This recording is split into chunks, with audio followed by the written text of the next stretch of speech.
Bulletin का आगाज करेंगे पंजाब के गर्म सियासी माहौल से। पंजाब की निगरान हुकूमत ने अमन अमान कायम रखने के लिए लाहौर में दफा 144 का नफाज कर रखा है, लेकिन इसके बरक्स पीटीआई सड़कों पर आने के लिए तैयार है। पीटीआई क़यादत ने आज रैली की कॉल दे रखी है, जिसे रोकने के लिए हुकूमती मशीनरी भी मुतहरिक हो गई। निगरान हुकूमत ने रात गए रेंजर्स को भी तलब कर लिया। पुलिस ने शिमला पहाड़ी के करीब 50 से ज्यादा कंटेनर्स रोक लिए।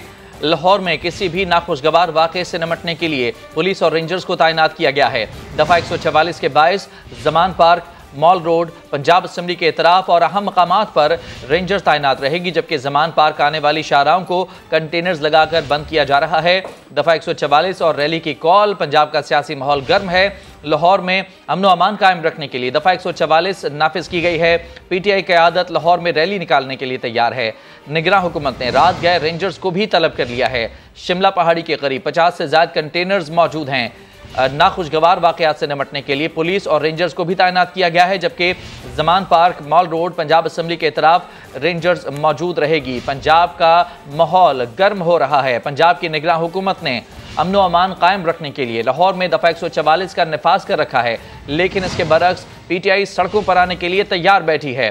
पीटीआई क़यादत ने आज रैली की कॉल दे रखी है, जिसे रोकने के लिए हुकूमती मशीनरी भी मुतहर्रिक है। निगरान हुकूमत ने रात गए रेंजर्स को भी तलब कर लिया है। पुलिस ने शिमला पहाड़ी के करीब 50 से ज्यादा कंटेनर्स लगा रखे हैं।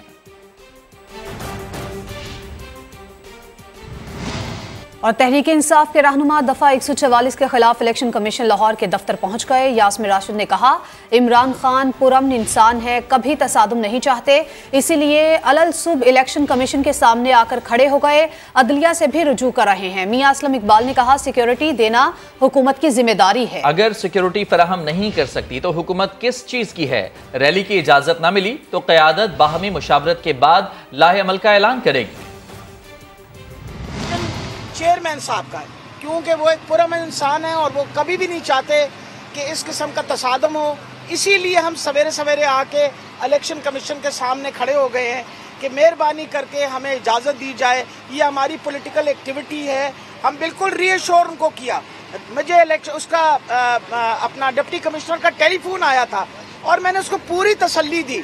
मैंने कहा, बात सुनो, हम पुरअमन लोग हैं, हम बिल्कुल किसी को तंग परेशान नहीं करेंगे। सिक्योरिटी का मसला तुम कह रही हो, हम उसकी भी रिस्पॉन्सिबिलिटी लेने को तैयार है। हमारी इलेक्शन कैंपेन की रैली होने दें, हमें इजाज़त मिलेगी। कोर्ट में भी हम जा रहे हैं, कोर्ट की तरफ से भी हम पूरी कोशिश कर रहे हैं कि पहले भी कोर्ट ने 144 ख़त्म किया है। हाई कोर्ट में भी हमारी इस वक्त टीम जा रही है और जिस वक्त पता चलेगा उसके मुताबिक निकल कि अगर ये इजाज़त नहीं देते तो उसके बाद फिर जो क़यादत है वो बैठेगी, अपना फैसला करेगी कि अब आइंदा का लाहे अमल क्या है। जो एक छोटी सी और बात जो सिक्योरिटी के हवाले से है, वो सिक्योरिटी प्रोवाइड करना हर शहरी को और स्पेशली पाकिस्तान की सबसे बड़ी जमात के सरबराह को और जो प्राइम मिनिस्टर रह चुके हैं उनको सिक्योरिटी प्रोवाइड करना इनकी जिम्मेदारी है। अगर ये हुकूमत कह दे कि हर बंदा अपनी अपनी सिक्योरिटी करे तो फिर हुकूमत किस चीज़ की है? बाबर अवान कहते हैं, ये केयर टेकर नहीं, चेयर टेकर हुकूमत है। पंजाब की निगरान हुकूमत ने PSL का बहाना बनाकर लाहौर में रैली पर पाबंदी लगा दी, लेकिन रावलपिंडी में भी मैच है, यहाँ तो दफा 144 नाफिज नहीं। इस्लामाबाद में मीडिया से गुफ्तगू में कहा कि हुकूमत अदालती अहकामात की खिलाफ वर्जी कर रही है। जो PSL है उसका बहाना लगा के इंटरिम गवर्नमेंट जो केयर टेकर होती है वो चेयर टेकर के तौर पे उसने पाबंदी लगाई है रैली पे। ये पाबंदी दो अदालतों के अहकामात की सीधी तौहीन है और कोई परवाह नहीं ये कर रहे आइन की, कानून की और इस मुल्क के निज़ाम की। जमहूरियत तो है ही नहीं। इसके खिलाफ आज हमने सुप्रीम कोर्ट ऑफ पाकिस्तान के जो 90 दिन का इलेक्शन है उसके फैसले के हवाले से पिटीशन फाइल की है। आज पिंडी में भी मैच है ना, तो यहाँ 144 नहीं है। इस वक्त आपको बराह रास्त लिए चलेंगे गवर्नर सिंध कामरान टिसोरी और वज़ीर आला सिंध मुराद अली शाह कराची में मीडिया से गुफ्तगू कर रहे हैं। बच्चा पैदा हो, आप कवानीन को और सख्त, इस वक्त कवानीन है लेकिन को और सख्त करें, इंश्योर करें कि वो बच्चा रजिस्टर हो, ताकि उसी वक्त पता चल जाएगी कि हमारे मुल्क में आज जो है 2000 की पॉपुलेशन ऐड हुई। अगर कोई डेथ हो उसको भी लाजिम करें कि वो रिपोर्ट हो और नादरा में चला जाए, वो उसी वक्त पता चल जाएगा। और इस पर पेनल्टीज डालें कि अगर मेरे घर में कोई बच्चे की पैदाइश होती है और मैं नहीं बताता 2 या 3 महीने में, तो मेरे ऊपर पेनल्टी डाली जाएगी। अगर डेथ होती है और नहीं रिपोर्ट होता उसमें ताकि आपके पास एक प्रॉपर डेटाबेस इतना ज़बरदस्त चीज़ हो जाएगी। और ये मुझे नादरा ने और सेंसस वालों ने कहा कि ये बिल्कुल पॉसिबल है, ये सब हो सकता है, लेकिन हमें डायरेक्शन चाहिए। अब मैंने वज़ीर आज़म साहब को उस खत की कॉपी दी है, एहसन इकबाल साहब को ख़त लिखा है परसों, मैं मंडे को उनको फ़ोन करूँगा। और मैंने ये भी कहा, और मैं बड़ा क्लियरली कहता हूँ कि अगर ये सब नहीं होता है तो हमें सोचना पड़ेगा कि हम इस सेंसस को सूबाई हुकूमत की सपोर्ट हटा दें। इसलिए हमें बाद में कहा यह जाता है, वो 2017 में भी ये आप ही के लोग तो थे जो जाके सेंसस करते थे। वो भाई हमारे लोगों को कोई डेटा नहीं बताते हो, इधर से वो लिखता है, वो इस्लामाबाद चला जाता है, चाहे कोई भी हुकूमत हो। मैं सिर्फ चाहता हूँ कि सेंसस ट्रांसपेरेंट हो, और इसलिए हमने अगर कोई पॉलिटिकल एक्टिविटी करनी हुई, वो भी मेरी निसार खोड़ो साहब से कल रात को बात हुई इस सिलसिले में कि हम वो भी करें। हम और कुछ नहीं चाहते, हम चाहते हैं पूरे पाकिस्तान में लोगों को ठीक गिना जाए। आपने इंतखाबात की बात की, इंतखाबात जिस तरीके से होने, देखें ये 2017 पे भी तो इंतखाबात हो गए ना, सेंसस पे इतराज़ात हैं हमें। मैं आपको अभी बड़ा मैंने डिटेल में, और अगर अनफॉर्चुनेटली वो CCI की मीटिंग्स मिनट्स कॉन्फिडेंशियल होते हैं तो मैं आपको बता नहीं सकता, लेकिन मैं अपनी रीजनिंग आपको बता सकता हूँ। CCI में मेरा एतराज़ ये था कि सिंध में 8.85 मिलियन, एग्जैक्ट नंबर याद नहीं, घराने, इस तरीके से पंजाब, खैबर पख्तूनख्वा और बलूचिस्तान में हमारे घरानों की एवरेज साइज 5.5, KPK की 8, बलूचिस्तान की 7.8 थी, 7.7 थी, मैं भूल गया हूँ एग्जैक्ट, और पंजाब की 6.5, तो हमारी 5.5। और फिर हमने कहा कि उसके साथ साथ यूनिसेफ वाले एक मल्टी इंडिकेटर क्लस्टर सर्वे करते हैं, जो यही पूरे घर घर पे नहीं जाते, लेकिन सैंपल लेके एक अंदाज़ा लगाते हैं। उसके अंदर हमारी 6.8 है, पंजाब की 6.3 है जो कि 6.5, हमारी 6.8 से घट के 5.5, और KPK की भी जो मिक्स सर्वे थी उससे ज़्यादा एक्चुअल। हमने कहा यार सिर्फ हमें एवरेज कर दो बाकी सारे सूबों का, वो एवरेज करो तो हमारी आबादी 62 मिलियन बनती है, जो कि 47.5 आपने बताई हुई है। बहुत सिंपल, ये दिया तो उनके मुंह बंद हो गए थे। इसी वजह से उन्होंने कहा यार ये अब यूँ करो इस, और मैंने डिसेंट किया था, यानी हुकूमत सिंध ने, मैं हुकूमत सिंध को रिप्रेजेंट करता था, मेरी काबीना ने मुझे यही डायरेक्शन दी कि आपने ये सेंसस नहीं मानना है, तो ऐसी सूरत हाल ना पैदा करें कि हम दोबारा कहें कि हमें ये सेंसस नहीं मानना है। ये बड़ा एक सख्त मौक़िफ़ है जो हमने रखा है, और मैं चाहूँगा कि अगेन आप मीडिया वाले ये मौक़िफ़ इस तरीके से पेश करें।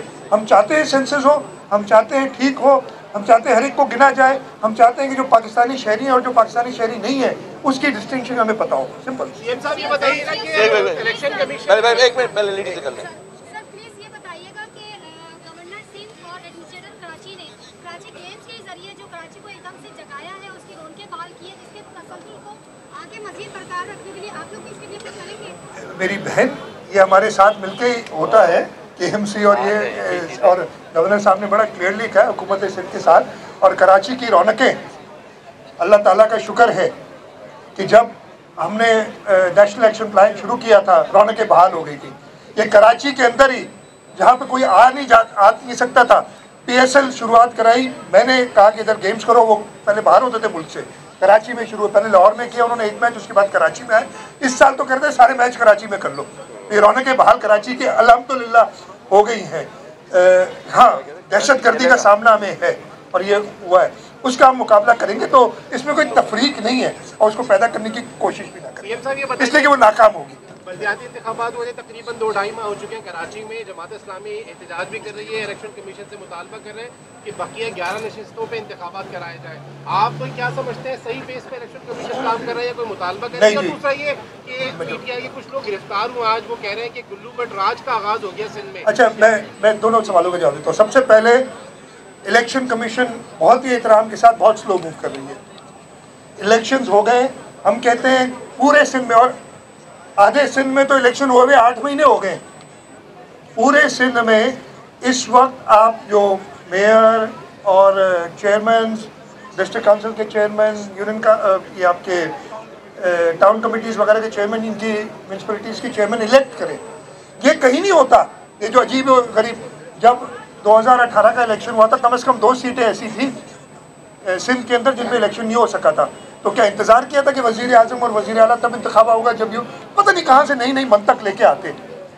इलेक्शन कमीशन से हमारा यही एतराज़ है कि बहुत स्लो चल रहे, इमीडिएटली इलेक्शंस कराएं। जो रिजल्ट्स हैं उनको अनाउंस करें जो उन्होंने विथहेल्ड किए हुए हैं। अजीब बात है, यानी 20 रिजल्ट विथहेल्ड किए जिसमें 12 पाकिस्तान पीपल्स पार्टी के। जो फैसला करो भाई, भेजो उनको ट्राइब्यूनल में। हम जीते हैं, हमारी इस वक्त 96-97 सीट्स हैं। मेयर हमारा कराची का है, यह आपको मैं बड़ा क्लियर बता दूं। अब बाकी जो वो रोना धोना करें, और इलेक्शन कमीशन से हमें सबके इतराज़ है कि उसको करें। मैंने आपके पहले सवाल का जवाब, जो दूसरे सवाल का जवाब पहले दे दिया था। ये सूफियों की धरती है, ये अमन पसंद सूबा है, पूरा पाकिस्तान अमन पसंद है। अगर आपने इसको और सूबों में ख़राब किया, यहाँ आपको ख़राब करने नहीं देंगे। आपकी ज़बान, आपकी हरकत, दोनों का हिसाब किताब इधर ही होगा और हम लेंगे। ये बहुत सिंपल सवाल है। चले जी, एक मिनट बस, मेरे ख्याल से आज बहुत है। और एक मिनट, क्योंकि ये कराची गेम्स के हवाले से आज प्रोग्राम था और प्रेस कॉन्फ्रेंस थी, तो हम सब मिल के सीएम साहब की मौजूदगी में सब जोर से कहते हैं कि इंशाल्लाह कराची खेलेगा। वज़ीर आला सिंध मुराद अली शाह और गवर्नर सिंध कामरान टिस्सोरी इस वक्त मीडिया से गुफ्तगू कर रहे हैं। वज़ीर आला सिंध का कहना था कि मरदमशुमारी के मामले पर मुतालबात पूरे किए जाएँ। शहरियों की जिम्मेदारी होनी चाहिए कि घर में पैदाइश और अमवात का रिकॉर्ड रजिस्टर करवाएं। उन्होंने कहा कि हम चाहते हैं कि मरदमशुमारी शफाफ हो, पूरे पाकिस्तान में लोगों को सही तरीके से गिना जाए। और तहरीक इंसाफ कराची के जनरल सेक्रेटरी अरसलान ताज को गिरफ्तार कर लिया गया। पीटीआई ने वाक़े की मजम्मत की है। तफसीलात इस रिपोर्ट में जानिए।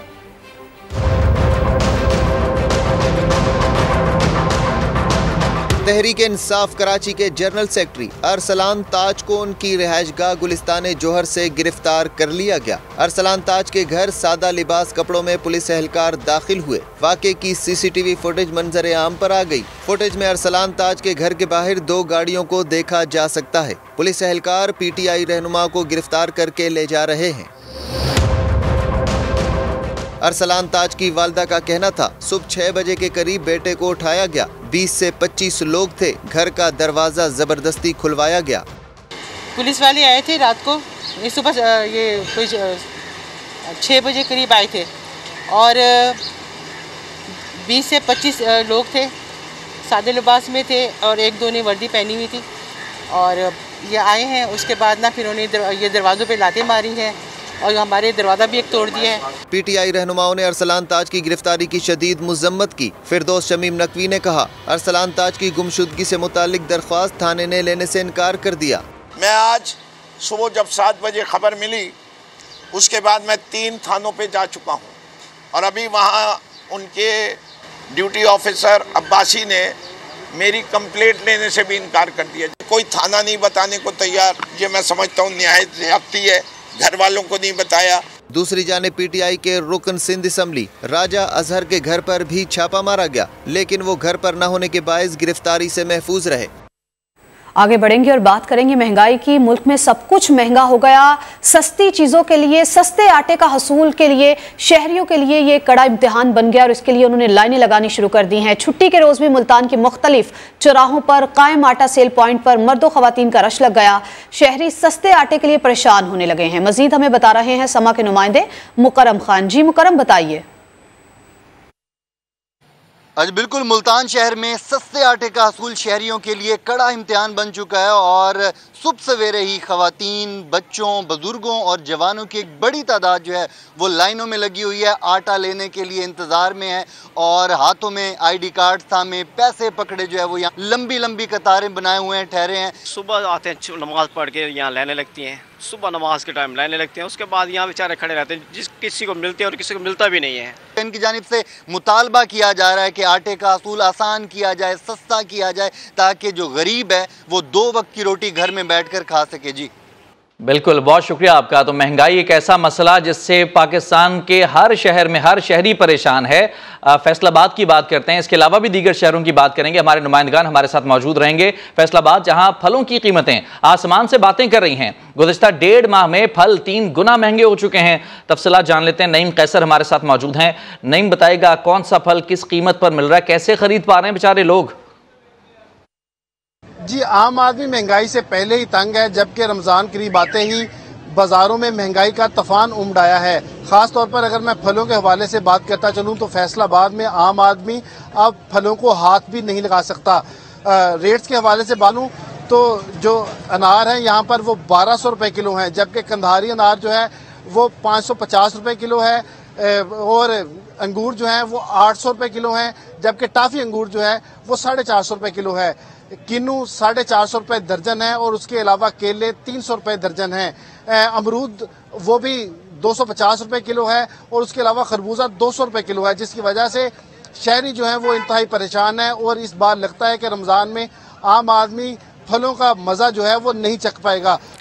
तो आपने आटे के लिए शहरियों को ख्वार होते देखा, साथ ही साथ फलों के लिए परेशान होते देखा, तो वहीं पर पेशावर में चिकन की कीमत में भी कमी ना आ सकी, जिससे दुकानदार और खरीदार दोनों परेशान हैं। मजीद तफसीलात हमें बताएंगे बादशाह खान चौक पर मौजूद इरफान मूसाज़ई। जी इरफान, बताइए। जी बिल्कुल, पेशावर में भी महंगाई का जिन जो है वो बेकाबू है। अगर चिकन की कीमतों की बात की जा रही है तो उसमें जो है वो कमी नहीं आ रही। अब भी जो है वो फ़ी किलो ज़िंदा मुर्गी की कीमत जो है वो 415 रुपये है। हालांकि पहले जो थे इस तरह चिकन जो थे वो 300 साढ़े 300 में पूरी चिकन जो है वो मिलती थी, लेकिन अब इसकी कीमतें जो है वो अगर एक चिकन ली जाए तो उसमें 800-900 रुपये में पड़ता है। तो पहले जो लोग जो है वो गोश्त की जगह चिकन खरीदते थे, अब जो है वो चिकन जो है वो भी उसकी दस्तत से जो है वो बाहर है। दूसरी जानिब जो दुकानदार है वो भी परेशान है। उनका ये कहना है कि की सेल में जो है वो काफ़ी कमी जो है वो आई है, चूँकि खैबर पख्तूनख्वा का और पेशावर का जो चिकन का जो दारो मदार है वो पंजाब पर है। तो चिकन चूँकि पंजाब से वो महंगे आते हैं, तो यही वजह है कि यहाँ पर जो रेट फिक्स होता है तो वहीं से जो है वो ये रेट आते हैं, उसमें मुसलसल इजाफा होता जा रहा है। इरफान, आपका बहुत शुक्रिया। NDMA की जानिब से तुर्की के ज़ल्ज़ला मुतासरीन के लिए खुसूसी परवाज खैमे लेकर तुर्किया रवाना हो गई। 1200 खैमे लेकर रवाना होने वाली चार्टर्ड फ्लाइट के हमरा वज़ीर-ए-आज़म के मुआविन ख़ुसूसी ख्वाजा अहमद हसन और मीडिया के नुमाइंदे भी तुर्किया पहुंचे।